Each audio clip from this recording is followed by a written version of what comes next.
Բարև ձեզ, սիրելի եղբայրներ, քույրեր, ողջունում եմ ձեզ Տեր Հիսուս Քրիստոսի անունով։ Այսօր երեքշաբթի է եւ մենք երեկոյան որոշակիորեն Աստծո խոսքի սերտողություն ունենք։ Եվ այս սերտողությունը ես որոշեցի, որպեսզի ուղիղ եթերով նաեւ հասանելի լինի բոլոր իմ այն եղբայր քույրերին, ովքեր որ Աստվածաշնչի բացահայտումները մեր YouTube-յան ալիքի բաժանորդներն են եւ ինչու՞ չէ նաեւ Facebook-յան մեր ընկերներն են։ Այնպես որ հավատացած եմ, որ այս ժամը, որ պիտի անցկացնենք մեզ հետ, բավական օրհնաբեր պիտի լինի, որովհետև մենք Աստծո խոսքից որոշակի հայտնություններ ենք առել եւ ուզում ենք դրանցով կիսվել ձեր հետ։ Ինչպես որ անոնսել էինք, իսկ մենք ասել էինք նախորդ, որ այսօր 20:00-ին պետք է ունենանք հանդիպում ձեզ հետ եւ թեման էլ նշել էինք նոր գինու համը կամ նոր գինի նոր տիկերի մեջ, այլ կերպ գինու 3 խորհուրդները, այսինքն այն ամենը ինչը որ մենք այսօր ձեզ պիտի ներկայացնենք, սոսկ ոչ թե ինչ որ պատմությունների շարան է, որոնք դուք շատ անգամ կարդացել լսել եք, այլ դրանց մեջ որոշակիորեն խորհուրդներ ենք բացահայտել եւ ուզում ենք կիսվել ձեր հետ։ Իմ Facebook-յան ընկերներին կուզեի, որպեսզի ինձ արձագանք էին, լսվում է իմ ձայնը թե ոչ։ Եթե լսելի է, ապա մի հատ գրությամբ ինձ հաղորդեք, որ ես կարողանամ շարժվել առաջ, որտեղ իմ ցանկությունն է մաքսիմալ բոլորի ուշադրությունը հրավիրել Աստծո խոսքի վրա եւ ուզում եմ որպեսզի բոլորի համար էլ լսելի լինի։ Իհարկե մենք հենց ընտրել ենք այնպիսի մի ժամ, որ հենց այս ժամը մենք միտումնավոր ենք ընտրել, որպեսզի այն հատվածի համար խոսենք, ում համար կարևոր է Աստված եւ նրա հետ հաղորդակցվելը, նրա խոսքը ընթերցելը, վերջապես պաշտամունքի մասնակցելը։ Աստծո խոսքի շրջանակներից փորձենք հասկանալ, թե շատ լավ, շնորհակալ եմ արձագանքի համար, լավ լսելի է եւ մենք շարժվում ենք առաջ։ Աստծո խոսքի շրջանակներում մենք Հիսուս Քրիստոսի գործի, խոսքի, վարդապետության վերաբերյալ շատ ենք խոսել, սակայն այսօր մենք մի փոքր այլ տեսանկյունից կմոտենանք խնդրին։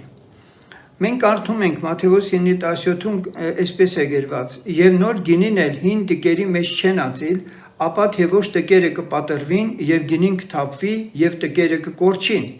այլ նոր գինին նոր տկերի մեջ կածեն եւ երկուսն էլ կպահվին»։ Իմ ունկնդիրներից, մեր պաշտամունքներին մասնակցողներից շատերը ես գիտեմ, որ ամենատարբեր հաղորդումներից են օգտվում եւ որքան է իրենց հաջողվում այդ հաղորդումներից, պաշտամունքներից քաղել իրենց հոգեվոր կյանքի համար որոշակիորեն առաջընթացի նպաստող բաներ, դա յուրաքանչյուրը ինքը իր համար կարող է որոշել։ Իսկ մենք հետևողական ենք մեր բոլոր ուսուցումների, վարդապետությունների մեջ, քարոզների մեջ, եւ դրա համար իմ հորդորն է ընդհանրապես, ոչ թե որ այս պաշտամունքն ու այս քարոզը, որի մեջ պիտի դուք գաք, պարզապես հերթական մի հատ լավ քարոզ կամ լավ ուսուցում լսելու նպատակ ունի, այլ այդ քարոզը, այդ ուսուցումը, որ մենք մատուցում ենք, ակնկալում ենք, որ նա պետք է ունենա արդյունք, նա պետք է ունենա հետևանք։ Այսինքն մարդիկ պետք է ողջամիտ վարդապետության ներքին իրենց կարիքով կարողանան այն առավելագույնս վերցնել, որը նպաստում է իրենց Աստծո հետ հաղորդակցության, իսկ որը որ ոչ միանշանակորեն պետք է մերժելի լինի։ Ուզում եմ ասել, որ դուք պետք է Աստծո հոգու, Աստծո խոսքի շրջանակներում ընտրողաբար այս պաշտամունքներին մասնակցեք։ Եվ այսպես այս տողերը, որ քիչ առաջ լսեցինք, երբ Տեր Հիսուսն ասում էր, որ նոր գինին հին տիկերի մեջ չեն ածին, շատ անգամ շատ քարոզներ, տարբեր քարոզիչների կողմից հնարավոր է լսել եք։ Միանշանակ դասական վարդապետությունը այս տեսանկյունից հետևյալն է, որ հին տիկերը դրանք փարիսեցիներն էին, դրա համար շնորհքի վարդապետությունը չէր տեղավորվում հին, պես ասած, օրենքներով արդարանալու ձգտում ունեցող հрьяաների այս կրոնական կուսակցության մեջ, հետևաբար արդյունքը լինում էր այն, որ այդ անձիկ անընդհատ նորանոր օրենքներ իրենց համար հորինելով փորձում են մի փոքր տանելի դարձնել այդ օրենքները, կառավարելի դարձնել այդ օրենքները իրենց կենցաղում եւ այդպես էլ միշտ ձախողվում էին բնականաբար։ Եվ Տեր Հիսուսը հին ուխտի վերաբերյալ եւ Պողոս առաքյալն էլ անդրադառնալով բազմաթիվ անգամներ խոսել են այդ։ Օրինակ Տերն ասում էր. «Առաջիններին ասվեցավ, բայց ես ձեզ ասում եմ»։ Միաժամանակ մենք տեսնում ենք Տեր Հիսուսը բազմաթիվ տեղերում ինքը օրենքի մեկնաբանություններն է անում եւ միշտ իրեն առաջ բերելով ասում է, որ ինքն է այն ամենը, ինչի մասին որ գրված էին մարգարեական գրքերում։ Նույն Պողոս առաքյալն էլ Եբրայեցիս թղթում խոսելով հին ուխտի մասին ասում է, որ հինը ոչինչ կատարյալ չրավ, դրա համար մնում է մեկ հույս, որ այդ մեկ հույսն էլ Աստծո շնորհքով փրկությունն է։ Հիմա այս հատվածի վերաբերյալ, որ նոր գինին հին տիկերի մեջ չեն ածիլ, արտահայտությունը հուշում է այն մասին, որ Նիկոդեմոսը հին տիկ լինելով բնականաբար Քրիստոսի վարդապետությունը չէր կարող ընդունել, թեպետ ինքը վարդապետ էր։ Եվ այստեղ խնդիր կար, կարիք կար, որպեսզի Նիկոդեմոսը վերստին ծնվեր։ Այլ կերպ ասած Նիկոդեմոսը կարիքն ուներ, որպեսզի դատարկվեր հնից, ամբողջովին ազատագրվեր հնից, որպեսզի կարողանար Քրիստոսի վարդապետությունը ընդունել։ Հենց սկզբից էլ ես միանգամից ուզում եմ ասել, որ նրանք, ովքեր որ ապաշխարում են, վերստին ծնվում են, հատկապես մեր հայ իրականության մեջ, նրանք չեն առնչվել հրեաների պես ինչ որ օրենքներին Մովսեսի, որից հետո դժվարությամբ պոկվեին Մովսեսի օրենքից եւ ընդունեին նոր կտակարանը։ Մեր ժողովուրդը ընդհանրապես կաշկադված չի եղել հեթանոս կյանքով ապրելու պարագայում։ Եվ այսօր էլ որևէ մեկին, որ այսօր Աստծո խոսքը քարոզվում է եւ այդ անձը ապաշխարում է,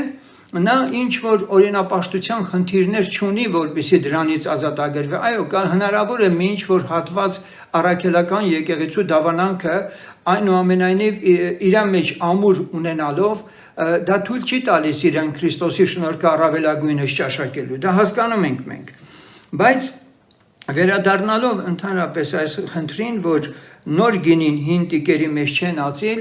ես կուզեի, որ սրան անդրադառնայի բոլորովին այլ կտրվածքով։ Հայտնի բան է, որ շատ-շատերը տարբեր հարանվանություններում, որտեղ ավետարան է քարոզվում, ապաշխարում են, ճշմարիտ ասենք վերստին ծնունդով, իրենց ջրով մկրտվելով, Սուրբ Հոգով մկրտվելով, իրոք նոր կյանք են ստանում։ Սակայն ժամանակներն անցնում են եւ այդ նոր կյանք ստացած անձը ինքը չի էլ հասկանում ինչպես է դարձել հին տիկ։ Բացատրեմ ինչ եմ ուզում ասել։ Այսօր շատ հարանվանություններում հավատացյալները իրենց ներեկեղեցական, դոգմատիկ, վարդապետական սկզբունքներով իրենք հենց կաշկանդված են եւ հնացած են։ Հետևաբար Աստված իրենց կյանքում նոր հայտնություններ չի կարողանում բերել։ Ինչու՞, որովհետեւ իր սկզբունքը մնում է նույնը։ Նոր գինին նոր տիկերի մեջ է լցվում։ Այսպիսի անձնավորությունները իրենք մի ժամանակ նորոգվել էին, բայց ուշադիր չլինելով իրենք որպես անոթներ,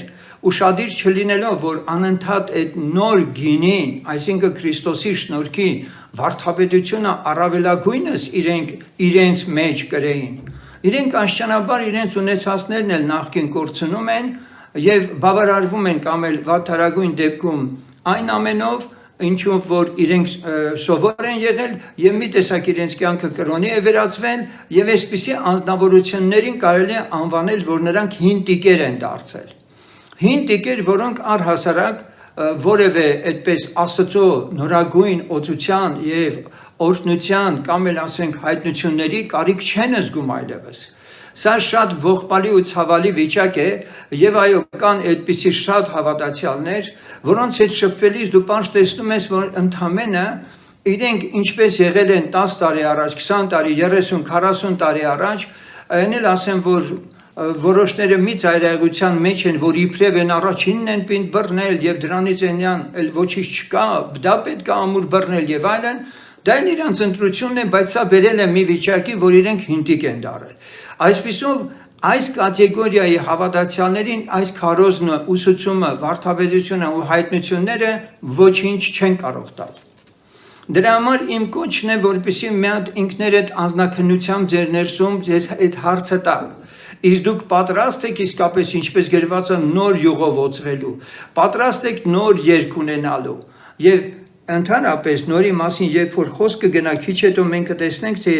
Տեր Հիսուսի ընդհանրապես նորի գաղափարը ինչքան խորն է, որի մեջ մենք պետք է ոչ թե լճանանք, այլ պետք է անընդհատ նորոգվենք։ Եվ այսպես Հովհաննես առաքյալը գրելով ավետարանը ավարտում է հետևյալ խոսքերով. Հիսուսը ուրիշ էլ շատ նշաններ արավ իր աշակերտների առաջին, որ չեն գրված այս գրքումը, բայց սրանք գրվեցան, որ հավատաք, թե Հիսուսն է Քրիստոսը, Աստծո Որդին, եւ որ հավատալով կյանք ունենաք նրա անունով։ Հովհաննեսն այստեղ ասում է, որ Հիսուսը շատ նշաններ արավ իր աշակերտների առաջին, որ չեն գրված այս գրքումը։ Մենք հավատում ենք, որ Սուրբ Հոգին շարժելով Հովհաննեսին շարադրել է տվել այն ամենը, ինչը որ կարևորվել է Տեր Հիսուս Քրիստոսի կյանքի գործնեության վերաբերյալ։ Բայց Հովհաննեսը կամ ավետարանիչները միայն Հիսուսի կենսագրականները չեն եղել, որ նրանք ինչ որ մեկի պատմությունը, իր կենսագրությունը մեզի մատուցեին, այլ նրա ապրած կյանքի խոսքի գործի մեջ բավական լուրջ խորհուրդներ են եղել, որոնք աստիճանաբար Աստված իրան մոտեցող, իրան շատ սիրող անձնավորությանը թաքնված մանանայից կերակրում է։ Ինչպես հայտնության գրքում եկեղեցիներից մեկին ասում է, ես քեզ կտամ թաքնված մանանայից ուտել։ Հավատացեք, որ կան այնքան շատ խորություններ, որոնք դեռևս դուք նույնիսկ ձեր մտքով էլ չի անցել, բայց այդ խորությունները Աստված իր զավակներին ուզում է բացել։ Մենք բոլորս էլ իսկապես պետք է հասկանանք, որ Հովհաննեսը Սուրբ Հոգուց շարժված Քրիստոսի կենսագրությունն է, որ մեզ է ներկայացրել, նրա արածների, ասացների եւ գործերի մեջ մեծ խորհուրդներ է թաքնված եղել, որ Սուրբ Հոգին շարադրել է, որոնց իմացությունը հավատացյալին կաչեցնի աշակերտի մակարդակի։ Ուշադրություն դարձրեք, ես ամեն մի բառը պատահական այդպես չեմ կիրառում։ Ուրեմն աշակերտի մակարդակի կհասցնի հավատացյալի, իսկ աշակերտին Սուրբի կարգավիճակին կհասցնի, ինչը նորից եմ կրկնում։ Ուրեմն Տեր Հիսուս Քրիստոսի արածները, ասացները, առասարակ գործերը մեծ խորհուրդներ են ունեցել։ Դրանց հայտնությունները հավատացյալին կդարձնի աշակերտ, աշակերտին կաչեցնի սրբության ու կատարելության մակարդակի։ Այսպիսով մենք այդ խորհուրդները բացահայտելու ետևը ենք այսօր։ Ուրեմն մաքսիմալ ուզում եմ կենտրոնանալ այս քարոզի ողջ բովանդակության վրա, ուշադիր հետևեք ամեն մի խոսքին, ամեն մի հիմնավորմանը եւ եթե գիրքել ունեք ձերքի տակ, հետևեք, որպեսզի կարողանաք առավելագույնս քաղել այս պաշտամունքից։ Եվ այսպես սկսենք նրանից, որ Հովհաննեսը նկարագրում է Քրիստոսի կյանքից շատ կարևոր մի դիպված, որի վրա այսօր պիտի կենտրոնանանք, որի ըմբռնումը միանշանակ ըստ իս Սուրբ Հոգու ձեռքից ենք առել։ Տեսեք, ես ինչ համարձակ հռչակում եմ անում։ Եվ այսպես, երրորդ օրը հարսանիք էր Գալիլեայի Կանայումը, եւ Հիսուսի մայրն այնտեղ էր։ Հիսուսն էլ կանչվեցավ այն հարսանիքը, եւ նրա աշակերտներն էլ։ Եվ երբ որ գինին պակասեց, Հիսուսի մայրն ասեց նրան. «Գինի չունի»։ Հիսուսը նրան ասեց. «Քեզ ինչ բան կա ինձ հետ կին, իմ ժամանակը դեռ չէ հասել»։ Նրա մայրն ասեց սպասավորներին. «Ինչ որ ասեց ես արեք»։ Այնտեղ 6 քարե կարասներ կային, հրեաների մաքրվելու համար, որոնցից ամեն մեկը 2 կամ 3 մար էին տանում։ Հիսուսը նրանց ասեց. «Այդ կարասները ջրով լցրեք», եւ նրանց լցրին միջև վերը, եւ նրանց ասեց. «Հիմա առեք եւ տարեք սեղանապետին», եւ նրանք տարան։ Եվ երբ որ սեղանապետը այն գինի դարած ջուրը ճաշակեց, եւ չգիտեր թե ինչ տեղից է, բայց սպասավորները գիտեին, որ ջուրը լցրել էին, սեղանապետը փեսային կանչեց եւ նրան ասեց. «Ամեն մարդ առաջ լավ գինին է տալիս, եւ երբ որ արփենան, այն ժամանակ վատը, դու լավ գինին մինչև հիմա պահեցիր»։ Նշանների սկիզբը Հիսուսն այս արավ Գալիլեայի Կանայումը եւ իր փառքը հայտնեց, եւ նրա աշակերտները հավատացին նրան։ Հովանու 2-րդ գլուխ 1-ից 11-րդ խոսքերն էին։ Կանայում հարսանիք էր։ Գալիլեայի փոքրիկ գյուղաքաղաք։ Եկեք մի փոքր պատմական ակնարկ անենք այս քաղաքի մասին, որպեսզի մի ավելի խորը հասկանանք այս հարսանեկան արարողությունը։ Ուրեմն սա մի փոքրիկ գյուղաքաղաք էր, որտեղից ենք դա իմանում, կանան հնագետները հայտնաբերել են, պեղել են։ Պեղումների արդյունքի վրա հրեաները գտել են, որ այս քաղաքը պետք է մաքսիմում ունենար 400 բնակիչ, այսինքն փոքրիկ գյուղաքաղաք էր։ Բնակիչները գերազանցապես հողագործներ եւ արհեստավորներ էին։ Հրեական սովորույթի համաձայն ողջ գյուղաքաղաքը հարսանիքի ժամանակ կարող էր մասնակցել այդ խնջույքին։ Այսինքն, երբ մեկի տանը հարսանիք էր լինում, գրեթե ողջ այդ գյուղաքաղաքը մասնակցում էր հрьяաները։ Սակայն Քրիստոսի մոր անհանգստությունը գինու պակասելու վերաբերյալ հուշում է, որ ազգականի տան հարսանիք էր սա։ Եվ չնայած այս բանի հրավիրված էր ոչ միայն Հիսուսը, այլ նաև իր աշակերտները։ Այսքանը քաղաքի եւ հարսանեկան խնջույքի մասին։ Մի քանի մանրամասնություններ դեռ ընթացքում ես անելու եմ։ Ասվում է, որ երրորդ օրը հարսանիք էր կանայում։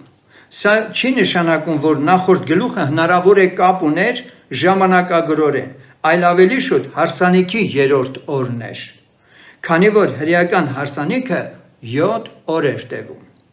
Մյուս կողմից էլ Հովանու առաջի գլխում Քրիստոսի աշակերտների ընտրվելը դեռ ամբողջացած չէր։ Հետևաբար երրորդ օրը հարսանիք էր կանայում, պետք է հասկանալ հարսանիքի երրորդ օրն էր, քանի որ աշակերտների ամբողջի հետ էր ինքը մասնակցում։ Հիսուսի մայրը այնտեղ էր, չի գրված հրավիրված էր։ Սա նշանակում է, որ տվյալ տան բարեկամներ եւ մոտ լինելով հարսանիքի խնդիրներին գինու պակաս լինելու մասին տեղեկություն ունեցավ։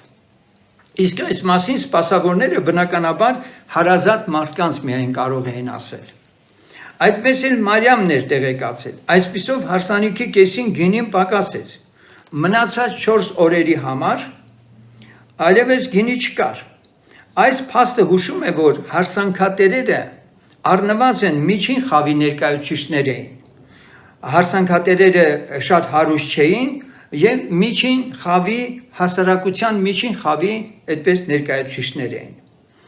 Ոչ պակաս կարևոր խնդիր է, թե Մարիամը ինչու է Հիսուսին դիմում գինու պակաս լինելու վերաբերյալ։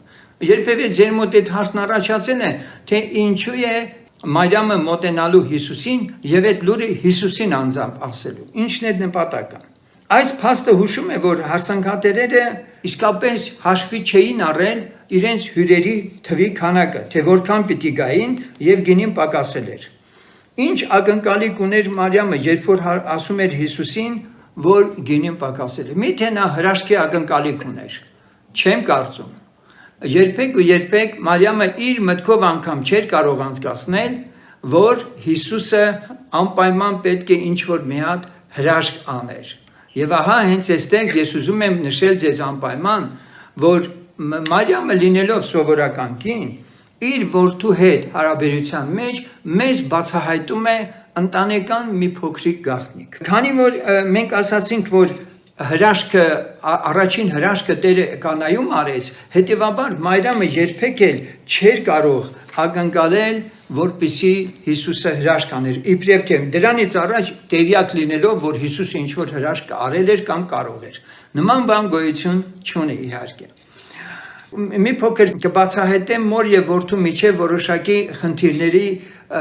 փաստը, այսինքն այն վստահությունը, որ մայրը ուներ որդու նկատմամբ։ Իմ խորին համոզմամբ, քանի որ Հիսուսը Հովսեփի մահից հետո հյուսնություն էր անում եւ ընտանիքի հոգսերը եթե ոչ ամբողջությամբ, ապա մասամբ իր վրա էր, եւ Հիսուսը ընտանիքի հոգսերը թեթևացնում էր, այդ իսկ պատճառով Մարիամը դիմում է որդուն վստահ լինելով, որ մի բան թերևս իր աշակերտներին ասի, ինքը մի բան կարող է անել։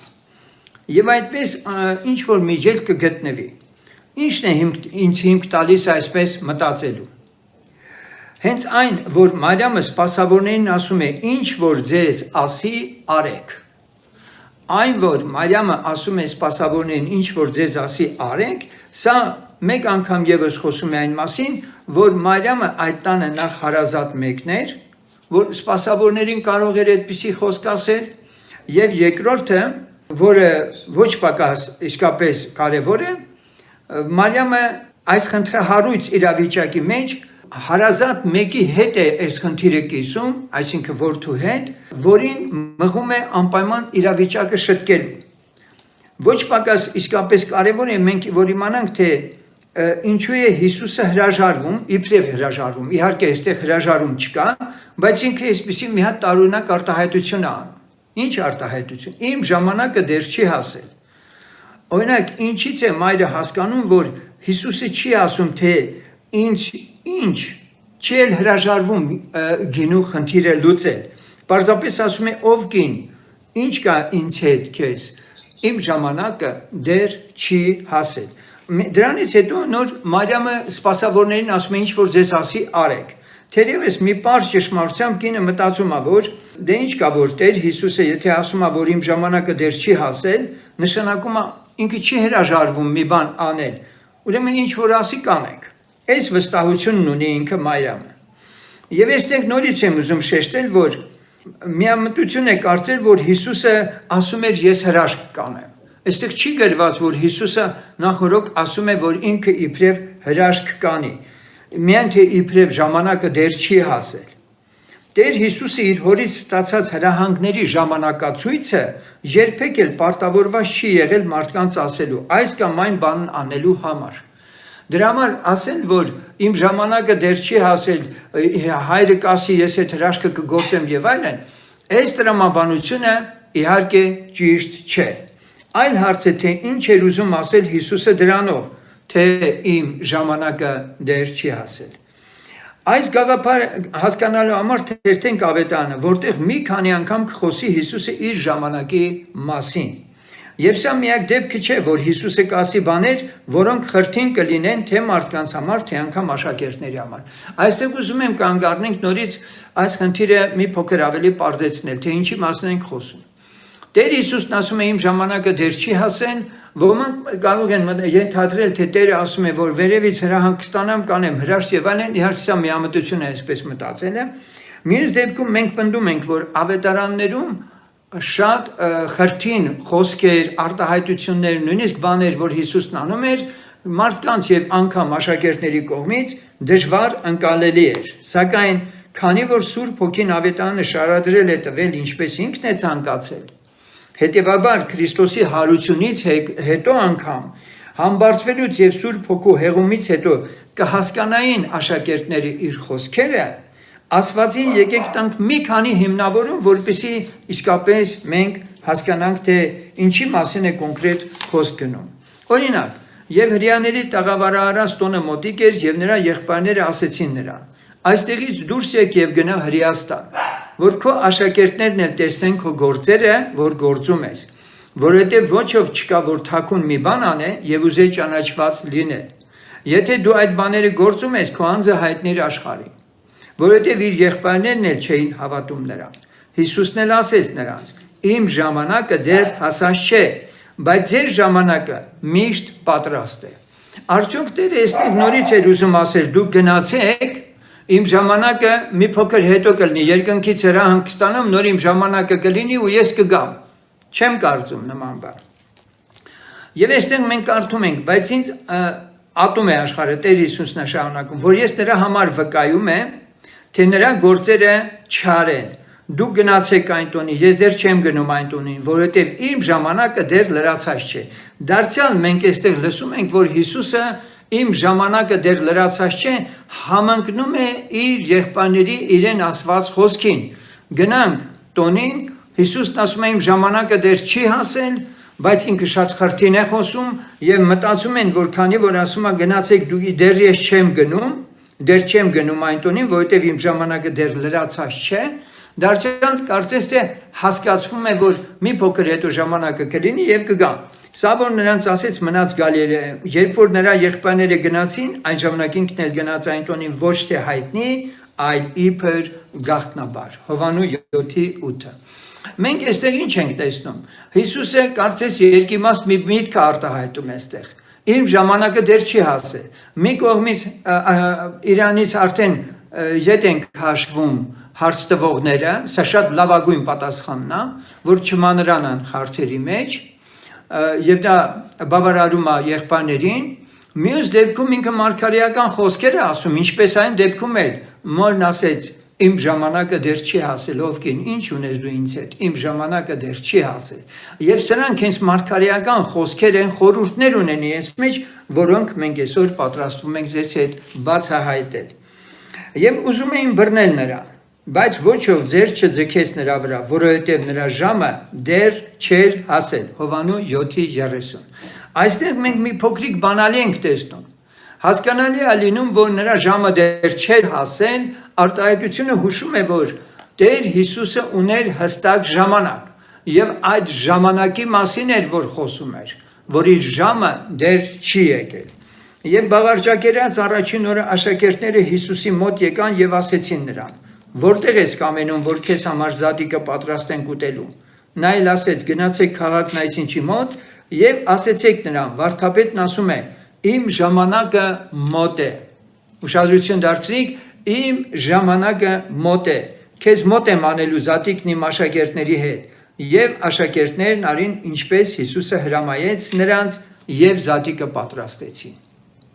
Մատթեոս 26:18։ Սեներ, այստեղ պարզ այս հատվածներից երևում է, որ հստակ մի ժամի մասին է, ժամանակի մասին էր, որ Հիսուսը խոսում էր։ Այն ժամանակ գալիս է իր աշակերտների մոտ եւ նրանց ասում. այսուհետև քնեցեք եւ հանգստացեք, որ ահա հասել է ժամը եւ մարդի որդին մատնվում է մեղավորների ձեռը։ Վեր կացեք գնանք, ահա հասավ ինձ մատնողը։ Մատթեոս 26:45։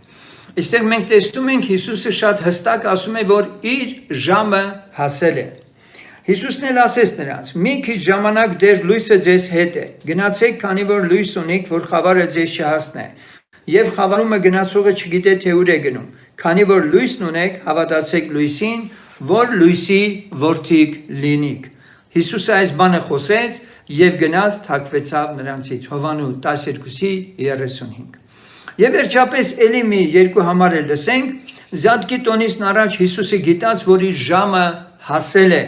որ այս աշխարհքիցը փոխվի դեպի Հայրը, իրաններին, որ այս աշխարհքում ունեն սիրեց եւ միջև վերջը սիրեց նրանց։ Հովանու 13:1։ Այսպիսով Տեր Հիսուսի խոսքը իմ ժամանակը դեռ չի հասել, այս խոսքերը, որ նա ասեց իր մորը, մենք ավետարաններից իմացանք շատ հստակ, որ Հիսուսը ակնարկում էր,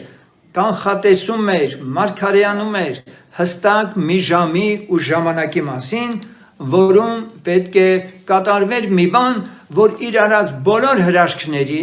բոլոր խոսքերի, բոլոր գործերի, առակների, մարգարեությունների, ինչ որ ինքը խոսել էր կամ հնում էր իր մասին եղել էին, այդ ամենը հենց այդ ժամի մեջ պետք է կատարվեին, եւ քանի որ ժամը հասավ եւ ինքը խաչվեց, խաչի վրա էլ ինքն ասեց ամեն բան կատարվեցավ։ Ամեն բան կատարվեցավ, սրա մեջ մենք նաեւ պիտի թափանցենք այս դիպվածի կանայի հարսանիքում տեղի ունեցածը, փորձենք հասկանալ, թե ինչ բան է կատարվել այնտեղ, ինչի մասին էր ինքը խոսում եւ այդ խորհուրդը, որ ինքը այդտեղ կատարեց, ինչ էր իրենից ներկայացնում ապագայի համար։ Հիսուսը այս խոսեց եւ իր աչքերը բարձրացրեց դեպի երկինքը եւ ասեց. Հայր, ժամը հասել է, փառավորիր քո որդուն, որ քո որդին էլ քեզ փառավոր է։ Հովանու 17:1 իր ականապետական աղոթքի մեջ։ Նմանատիպ ոչ է Քրիստոսի, ինչպես օրինակ, քանդեցեք այդ տաճարը եւ ես 3 օրում կկանգնեցնեմ այն։ Ես եմ երկնքից իջած հացը, իմ մարմինը ուտողը եւ իմ արյունը խմողը հավիտենական կյանք ունի, եւ ելի շատ համարներ վկայում են, որ հետո պետք է աշակերտները մարդիկ առհասարակ հասկանային, թե ինչ էր ասում Հիսուսը այն ժամանակ։ Հետևաբար իմ ժամանակը դեռ չի հասել, այս արտահայտությունն էլ պատահական արտահայտություն չէ, այլ դա պետք է հասկանային հետո։ Եվ ահա հենց այստեղ է, որ բացահայտվում է Քրիստոսի ջուրը գինի դարձնելու եւ խաչի վրա իր սուրբ արյան թափած լինելու խորհրդի կապը հասկանալը։ Ուշադրություն, այստեղ է, որ բացահայտվում է Քրիստոսի ջուրը գինի դարձնելու, մենք շատ հաճախ մտածում ենք, որ հարսանիքի ուրախությունը տրտմության կարող էր փոխվել, Հիսուսը հարսանիքի ուրախության այդ շարունակել տվեց եւ այլ բաներ կարող են խոսել զուտ նյութականացնելով Տեր Հիսուսի արածը։ Բայց ոչ սիրելիներ, Տեր Հիսուսի նպատակը սա չէր, որ ինքը հացը բազմացներ, ջուրը գինի դարձներ եւ դրանով զարմանալի դարձներ իրեն ժողովրդի մեջ։ Ոչ, հետագայում մենք տեսնում ենք, որ նման բան չկա, այլ ամեն բան իր մեջ խորհուրդ ուներ եւ ես ելի եմ կրկնում, գնում ենք այդ խորհուրդները բացահայտելու։ Եվ այսպես կրկնում եմ, ջուրը գինի դարձնելու հրաշագործությունը հարսանքավորների ուրախության շարունակության պրիմիտիվ միտումը չուներ, այլ դրա տակ թաքնված էր 3 մեծ խորհուրդներ։ 3 մեծ խորհուրդներ կային, թե թե ինչու Տեր Հիսուսը ջուրը գինի դարձրեց։ Եկեք դարձյալ հարսանիքի նկարագրության դետալներին դառնանք, հետո նոր վերջում այդ խորհուրդների մասին խոսեմ։ Հովանու 2:6 խոսքը սկսում է ոչ պակաս խորհրդավոր, շատ հետաքրքիր է։ Տեսեք ինչ է։ Այնտեղ 6 քարե կարասներ կային։ Ուշադրիր, Հովանու 2-րդ գլխի 6-րդ խոսքը սկսում է 6 քարե կարասներով։ Մաքրվելու համար, որոնցից ամեն մեկը 2 կամ 3 մար էին տանում։ 6-րդ խոսք 6 կարասներ։ Մի քանի խոսք կարասների մասին սկզբում խոսենք, որպեսզի հասկանանք այդ ինչ կարասներ էին եւ քանի մար էին տանում եւ վերջապես քանի լիտր են դրանք անում եւ այլն, սրանք դետալներ են, մի քիչ թվաբանության մեջ եմ ուզում գնանք, որպեսզի հասկանանք իսկապես թե ինչ էր տեղի ունեցել։ Հрьяաների մեջ կիրառական էր հիմնականում կավե անոթները, սակայն կային նաև քարե կարասներ։ Այս դեպքում մենք կավե անոթներ չենք տեսնում։ Դրանք քարե կարասներ են, այլ կերպ քարի մեջ, սնամեջ փորված կարասներ են դրանք։ Ոչ թե դուրգի, ասենք, այդ արհեստավորի բրուտագործի, ասենք, այդ մեխանիզմի վրա, որ պտտեցնում ու կավից պատրաստված, ասենք, անոթներ էին։ Ոչ, այս անոթները 6 թակույտները կամ կարասները նրանք քարից էին։ Այս 6 քարե կարասները տան մուտքի մոտ էր դրվում։ Այդ կարասների մեջ լցվող ջրերը մաքրամաքուր պետք է լինեին եւ դրանք կենցաղում կերակուր պատրաստելու կամ խմելու համար չէին,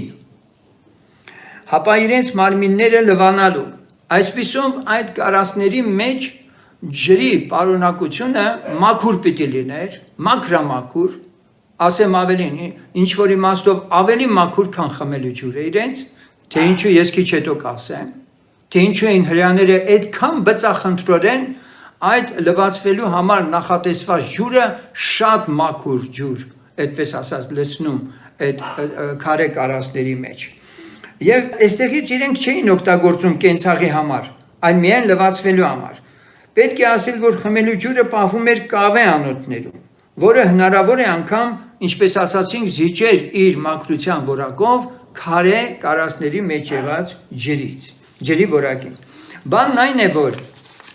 հрьяաները առավել իրենց մարմնի մաքրությամբ էին մտահոգված, Աստծո առջև իբրև թե որ պետք է իրենց մարմնով մաքուր լինեին։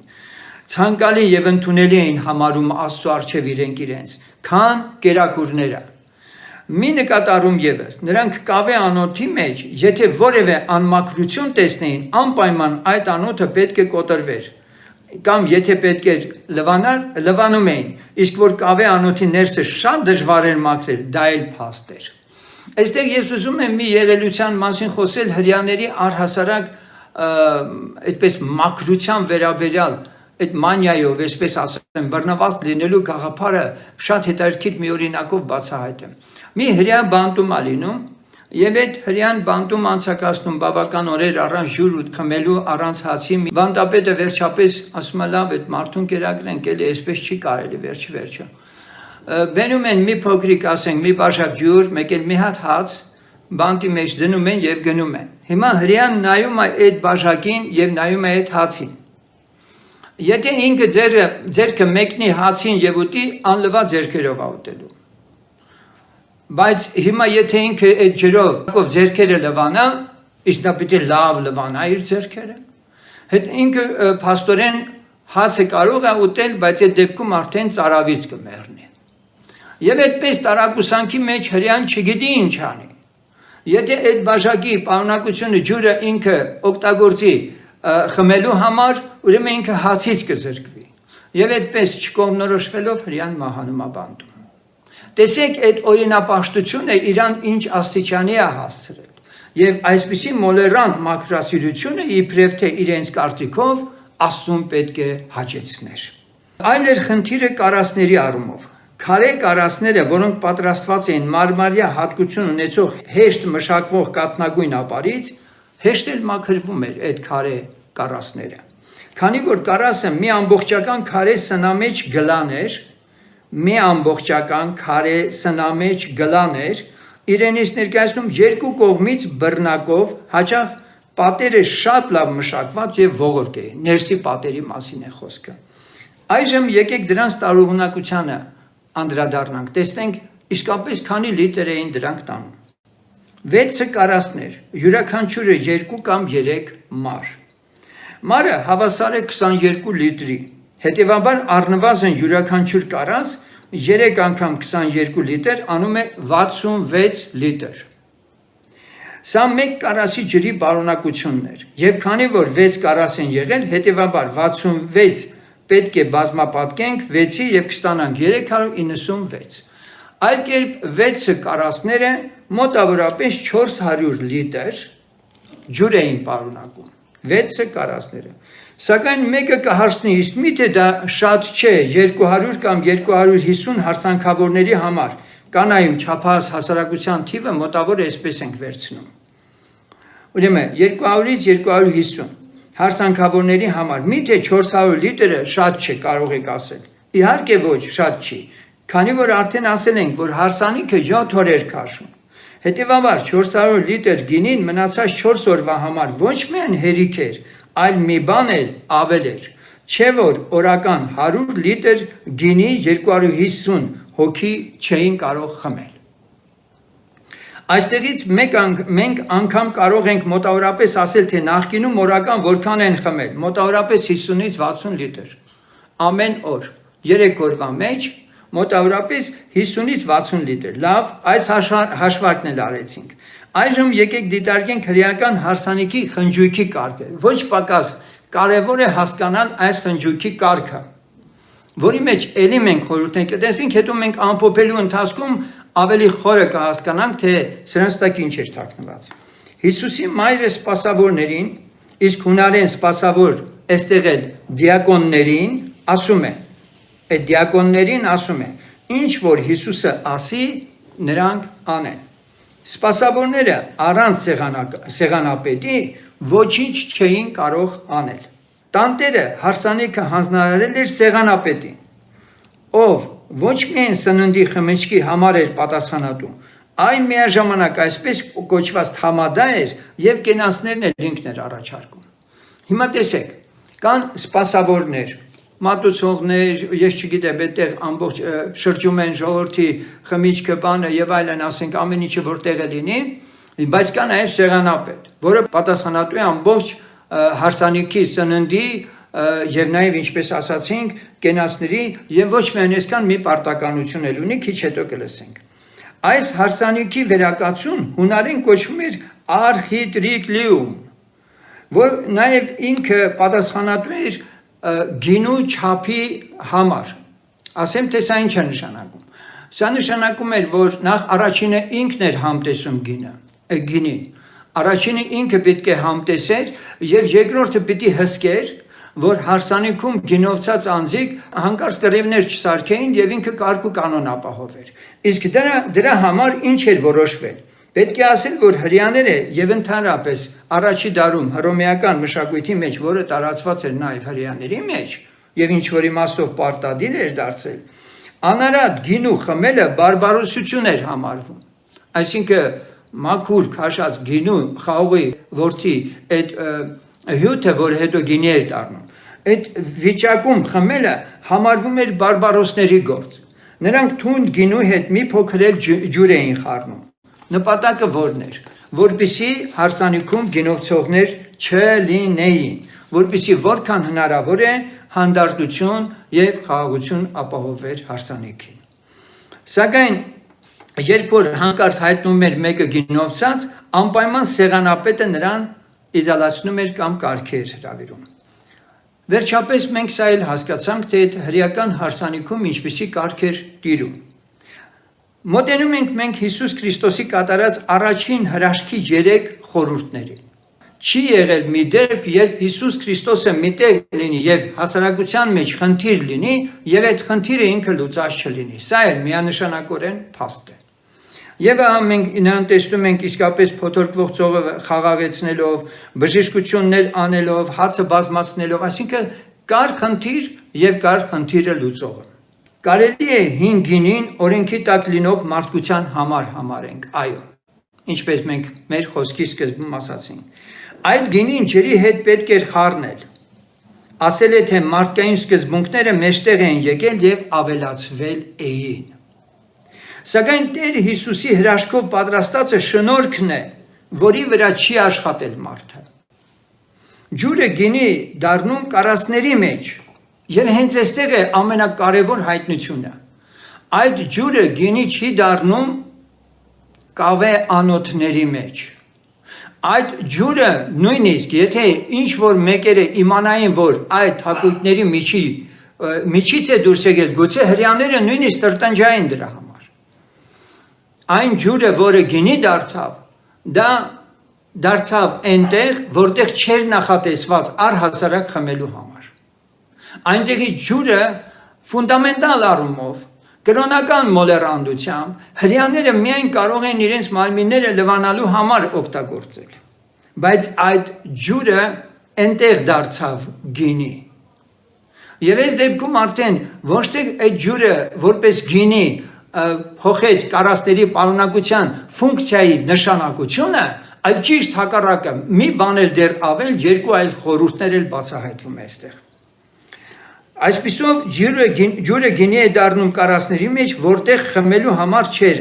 այլ լվացվելու։ Եվ հենց այստեղ եկեք կանգ առնենք հարսանիքի այս խնջույքի մեջ հրավիրված լինելու խորհուրդը հասկանանք ընդհանրապես։ Մարդիկ, որ հրավիրվում են հարսանիքի։ Մարդիկ հարսանիք գնում են ուրախանալու համար, ճիշտ է։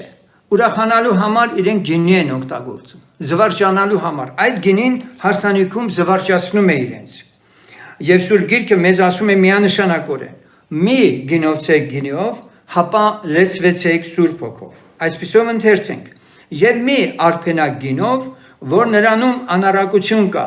այլ լցվեցեք հոգով, խոսելով ձեր մեջ սաղմոսներով եւ օրհնություններով եւ հոգեվոր երգերով երգեցեք եւ սաղմոսեցեք ձեր սրտերումը Տիրոջը։ Ամեն ժամանակ, ամեն բանի համար գոհացեք Աստվածանից եւ Հորիցը մեր Տեր Հիսուս Քրիստոսի անունով։ Եփեսացից 5:18-20։ Այսպիսով մի արփենակ գինիով նրանում անարակություն կա։ Ինչ չափով է այնտեղ անարակությունը։ Լաբորատոր պայմաններում կարող եք որոշել գինու քանի կաթիլը կամ քանի գրամն է պարունակում իր մեջ անարակություն, որ մենք իմանանք այդ չափը եւ այդ չափը չանցնենք, միանշանակ այստեղ գրված է գինովնալու մասին, որի մեջ կա այլ անարակություն։ Այլ լցվեցեք հոգով։ Ինչու է Սուրբ Հոգով լեցվելը համեմատվում գինովնալու հետ։ Որտեւ եթե գինովնալը մարդու սրտի ուրախությունն է վեր բարձրացնում, ապա Սուրբ Հոգով լեցունությունը, ինչպես Տերը ասեց, երկնքի արքայությունը ուտելիք խմելիք չէ, այլ արդարություն է, խաղաղություն է, ուրախություն է Սուրբ Հոգով, այո Սուրբ Հոգին բերում է մեր հոգիների մեջ այն երկնային բերկրանքն ու ուրախությունը, որը իսկապես մենք պետք է վայելենք որպես վիճակ երկրի վրա եւ նաեւ որպես տեղ երկնքում։ Ինչ հատկությամբ գավաթ կա այսօր քո ձեռքին։ Եկեք հիմա խորհենք այս մասին։ Դու արդյոք երբևէ մտածել ես սրա մասին։ Դու քո ձեռքին ինչ հատկություն ունեցող գավաթ կա։ Եթե առաքյալն ասում է այդ մասին, առաջի Կորինթացիս 10:20-ում, եթե դևերի բաժակն է,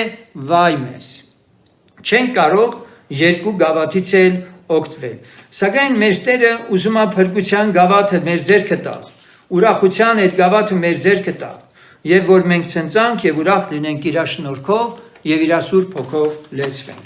Այժմ ես ուզում եմ մի քանի համարներ ընթերցել եւ վերջապես քայլ առ քայլ ներկայացնել թե այդ գինու խորհուրդը 3, այդպես խորհուրդը ինչ էր իրենից ներկայացնում։ Սաղմոս 23:5 Դու իմ առաջին սեղան ես պատրաստում իմ թշնամիների դիմաց։ Դու իմ գլուխը օծում ես յուղով, իմ բաժակը խիստ լիքն է։ Իմ բաժակը խիստ լիքն է։ Այսինքն այդ բաժակը իր ձեռքը տվողը Աստված է, այդ բաժակի պարունակությունը միայն կարող է մարդուն ավելի լեցունություն պարգևել եւ այս անձնավորությունը բարձենում է, կարելի ասել, ուրախանում է դրանով։ 116-րդ Սաղմոսի 13-րդ խոսքում մենք կարդում ենք այսպիսի տողերագրված. Փրկության բաժակը կառնեմ եւ Տիրոջ անունը կկանչեմ։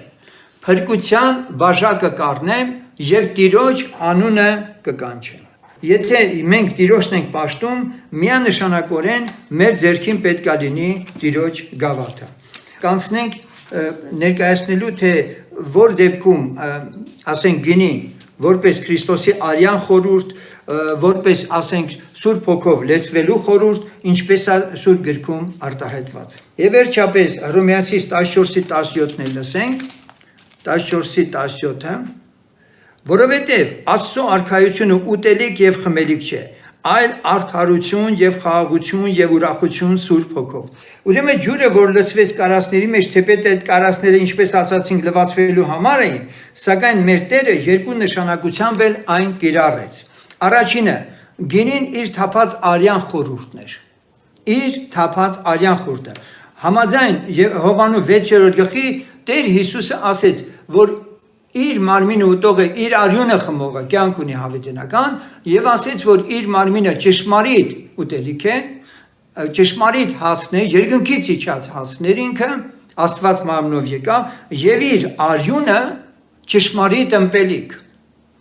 Քանի որ հին ուխտում որդի բերքի հյութը արյան հետ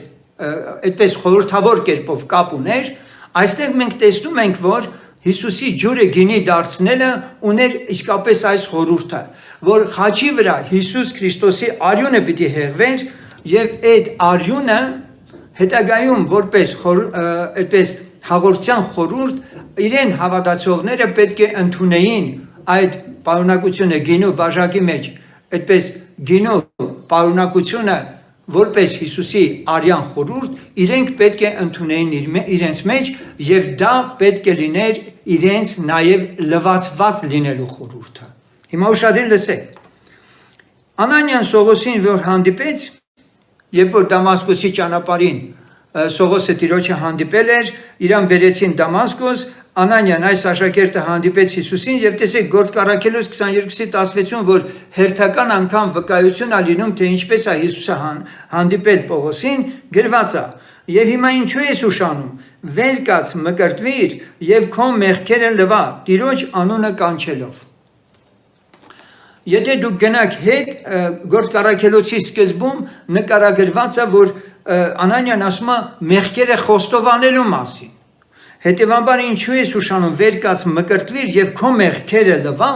դա ջրի մեջ չի, որ մեղքերը լվացվելու է։ Ինչպես մենք կարդում ենք ուրիշ մի տեղում, բայց լվացվեցաք, բայց սրբվեցաք։ Ձեզ այն շատերը այսպիսին էիք, բայց լվացվեցաք, բայց սրբվեցաք։ Ինչով? Գառան արյունով է, Հիսուս Քրիստոսի արյունով է։ Այսինքն ինչ է ստացվում, Անանիան ինչ էր ասում։ Հիսուս Քրիստոսի խաչի վրա թափած արյան հավատքով խոստովանիր քո մեղքերը եւ այդ Հիսուսի խաչի վրա թափած արյունը քո համար կլինի այն, որ դու կլվացվես քո մեղքերից ու քո ամեն անօրենություններից։ Այսինքն այդ արյունը սրբում է քեզ, լվանում է քեզ։ Ուրեմն Հիսուս Քրիստոսի արյան հավատքով եւ ոչ թե ջրի մկրտությամբ։ Էլի ես ուզում եմ մի քանի համարներ Սուրբ գրքից լսենք, Առաջի Կորինթացից 6:11-ը եւ սրանով մի 3 հատ համարով կամփոփենք ու կտեսնենք, որ ջուրը գինի դարձավ, մեղքերից լվացվել, ճշմարիտ ըմպելիք եւ Սուրբ Հոգով լեցվել։ Այս 3 խորհուրդները կան այ հարսանիքում, եւ Տերն ասում էր իմ ժամանակը դեռ չի հասել, հենց սրանք նկատի ուներ։ Երբ որ Տերը իր մորն ասում էր իմ ժամանակը դեռ չի հասել, նա հենց սա նկատի ուներ, որ իր խաչի վրա թափած արյունը հաղորդության խորհրդով մարդկանց մեղքերից լվանալու խորհուրդ կունենա, ճշմարիտ ըմպելիք կլինի, միաժամանակ Սուրբ Հոգու լեցունությունը մենք իրականում կառնենք դարձյալ այն ժամանակ, երբ որ Պենտեկոստեին Սուրբ Հոգին եկավ եւ գրված է մի գինովցեք գինով, հապա լեցվեք Սուրբ Հոգով, այլ կերպ ասած Սուրբ Հոգով լեցված անձնավորությունը գինովցած անձնավորության, որը ինքը իբրև թե ուրախության համար է ինքը օգտագործում, նույնպես մենք այստեղ տեսնում ենք, որ Տերը մեզ կպարգևի այն մեծ ուրախությունը, որի կարիքը մենք բոլորս ունենք։ Ուրեմն Առաջի Կորինթացից 6:11-ը եւ մի քանիները այդպիսին էիք, բայց լվացվեցաք, բայց սրբվեցաք,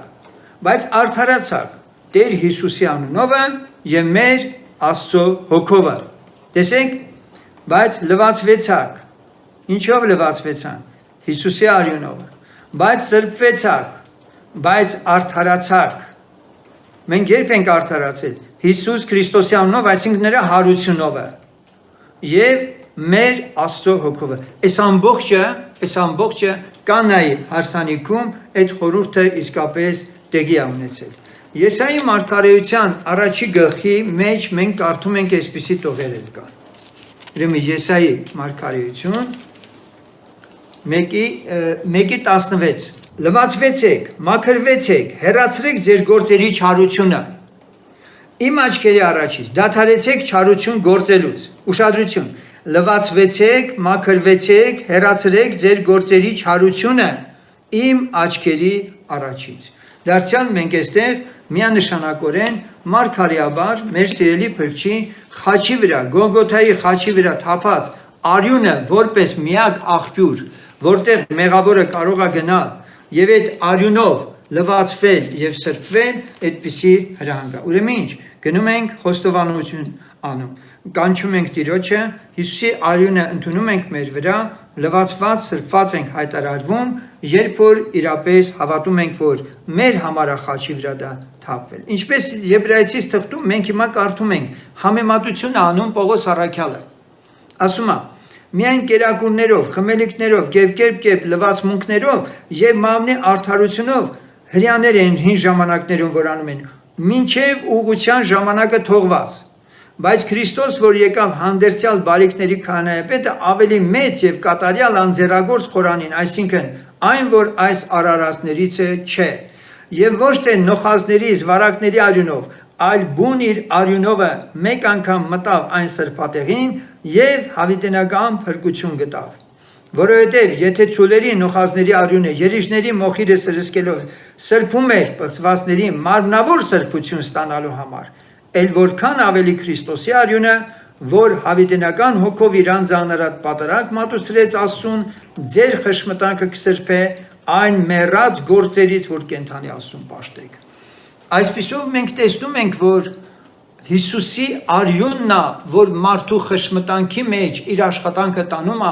եւ մարդը հանգստություն է գտնում, հավատալով, որ իր մեղքերի համար թողություն է ստացել խաչի վրա թափված Հիսուս Քրիստոսի արյամբ։ Եվ այսպես Կանայի հարսանիքում Տեր Հիսուսն ասում էր իմ ժամանակը դեռ չի հասել, որով ինքը առաջին հրաշքը պատահական չէր, որ ինքը արեց ջուրը գինի դարձնելով եւ դրա նպատակը այն չէր, ելի եմ կրկնում, որ հարսանքավորներին ուրախացներ, այլ դրա մեջ թաքնված էին այս երեք խորհուրդները, որ Տեր Հիսուս Քրիստոսը խաչի վրա իր արյունը հեղեց մեղքերից մեզ լվանալու համար եւ այդ հագույքի մեջ լցվող ջուրը լվացվելու համար էր եւ ահա գինին ինքը խորհուրդն էր Քրիստոսի արյան, միաժամանակ ճշմարիտ ըմպելիքներ, երրորդ Սուրբ Հոգով լցվելու խորհուրդներ, որ մենք կարող ենք Սուրբ Հոգով լցվել, հետևաբար կարծես թե ինչպես աշխարհի մարդն է գինովցած